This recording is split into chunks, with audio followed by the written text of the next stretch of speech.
hid under the back porch of my abusive mother. While I was there, I found my deceased father. I was a master of hiding, but not for a good reason. However, one night, I chose to do something different. I could hear my mother's screams. She was furious and about to become violent. My father wasn't helping, only fueling the fire. I had abusive parents and we lived basically in the middle of nowhere on a farm. Based on that, I knew I needed to find a good place to hide.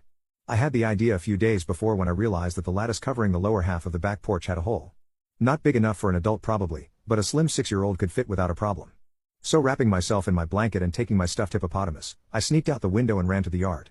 In the middle of autumn, when it was 40 degrees and the temperature kept dropping steadily, I crawled under the porch, scratching my elbows and getting splinters in my palms, but I managed to fit in there. It was actually quite spacious compared to most of my hiding spots. I couldn't stand up completely, but I had enough room to stretch my limbs. Sure.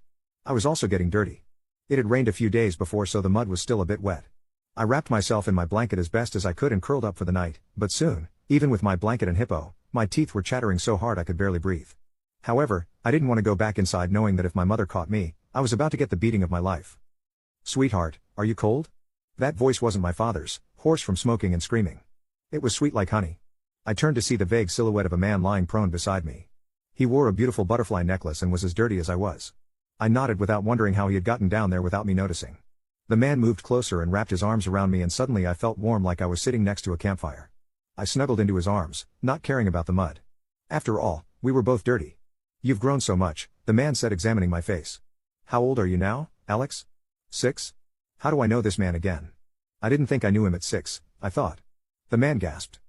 "You're so big already. I'm so happy." He sighed pleasantly and stroked my hair. "What's your name?" I asked. He smiled. I could hear it in his voice. "I'm Leo. What's your favorite thing to do?" I had to think for a second. "I like board games and coloring." Leo laughed. "Just like me, I never got tired of playing Scrabble, but I think you're still too young for that, right?" I shook my head. "Too many words, but I want to play." "Will you play with me?"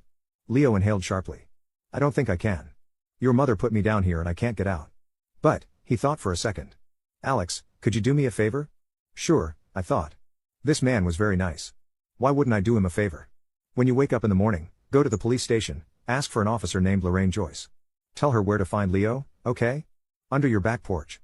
She'll come and get me out, alright? And then maybe we can play Scrabble." I was so excited at the possibility of playing Scrabble that I didn't notice how Leo's voice got caught at the end. "I will. We can be on the same team. Right?" Leo laughed softly. "I'll help you understand the rules. Good night, Alex."